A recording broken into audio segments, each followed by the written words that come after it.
আসসালামু আলাইকুম বিসমিল্লাহির রহমানির রহিম বিসমি সুবহানাহু ওয়া সাওদানা ওয়া সালাতু ওয়া সালামু আলা জিল মাজদি ওয়াল মাকানা আম্মা বাদ। গত 2 দিন যাবত সোশ্যাল মিডিয়াতে আমাদের একটি ভিডিও প্রচুর পরিমাণে ভাইরাল হয়। ভিডিওটা আরজে কিবরিয়া ভাইয়ের একটা শোতে আমাদের একটা সাক্ষাৎকার নেওয়া হয়। সেই সাক্ষাৎকারে আমাদের কথাগুলি এবং আমাদের প্রায় 52 মিনিটের একটা ভিডিও সোশ্যাল মিডিয়াতে ব্যাপক পরিমাণে ভাইরাল হওয়ার পর অনেকেই আমাদেরকে ফোন দিচ্ছেন, আমাদেরকে মেসেজ করছেন, অনেকে শুভকামনা জানাচ্ছেন।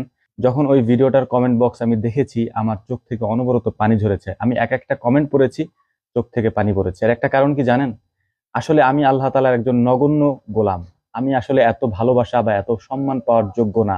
পৃথিবীতে প্রত্যেকটা মানুষের তার নিজস্ব একটা সত্তা থাকে, তার নিজের একটা অতীত থাকে।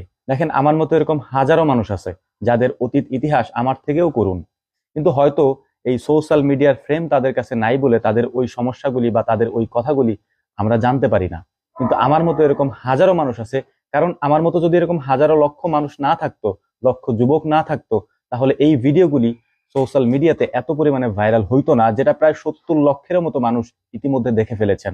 এবং আমি যখন ভিডিওগুলি দেখছিলাম তখন মনে মনে ভাবতেছিলাম যে হয়তো হাজারো মানুষের মনের কথার সাথে আমাদের এই কথা হয়তো মিলে গেছে কোনো না কোনো দিক থেকে। আর আমি আবারও বলতেছি ভাই, এত ভালোবাসা এত সম্মান পাওয়ার যোগ্য আমরা না। আমরা সমাজে এমন কোনো ইনফ্লুয়েন্সার না যাদেরকে আপনারা এত সম্মান দিবেন।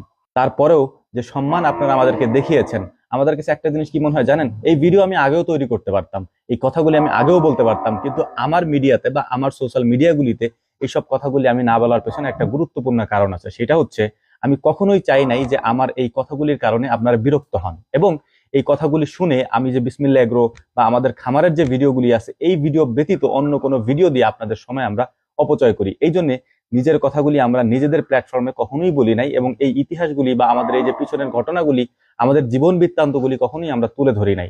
কারণ এতে আমাদের কাছে মনে হচ্ছে আপনাদের সময় নষ্ট হবে। কারণ আমরা যখন খামারের কোনো একটা বিষয় আপনাদেরকে দেখাই, তখন আমাদের কাছে মনে হয় যে খামারের বিষয়গুলি আপনাদের জন্য উপভোগ্য বিষয়, এবং খামারের বিষয়গুলো থেকে আপনারা কিছু শিখতে পারবেন এবং কিছু জানতে পারবেন। কিন্তু আমাদের লাইফস্টাইল সম্পর্কে জেনে কি হবে? কিন্তু তারপরেও আমরা চিন্তা করতেছিলাম যে হয়তো যদি কোথাও থেকে আমাদেরকে আমন্ত্রণ করা হয়, আমরা সেখানে গিয়ে কথাগুলি বলবো। অনেক জায়গা থেকে আমাদেরকে আমন্ত্রণ করা হয়েছে, কিন্তু গায়রাতের কারণে আমরা অনেক জায়গায় যাইতে পারিনি। আর যে কিবরিয়ার ভাইয়ের শোতেই গিয়েছিলাম। আর এই গায়রত কি, সেটা অবশ্য আমার ভিডিও যারা দীর্ঘদিন যাবত দেখেন, মানুষের ব্যক্তিত্ব গায়রত, এটা বুঝতে পারবেন যে আসলে আমি কেন অন্য অন্য শো বা অন্য অন্য শোতে আমাদেরকে যখন আমন্ত্রণ করা হয় সেখানে আমরা কেন যাই না। মূলত আপনারা জানেন, আমি মোটামুটি ইসলামিক মাইন্ডের মানুষ। হয়তো দিন ওইভাবে পালন করতে পারি না, তবে সর্বোচ্চ চেষ্টা থাকে দিনকে প্রাধান্য দেওয়ার। তো এই কারণেই অন্য অন্য শোর যে অ্যাঙ্কাররা থাকে, তারা বেশিরভাগই মহিলা হয়ে থাকেন, যে কারণেই ওই শো গুলোতে আমাদের অংশ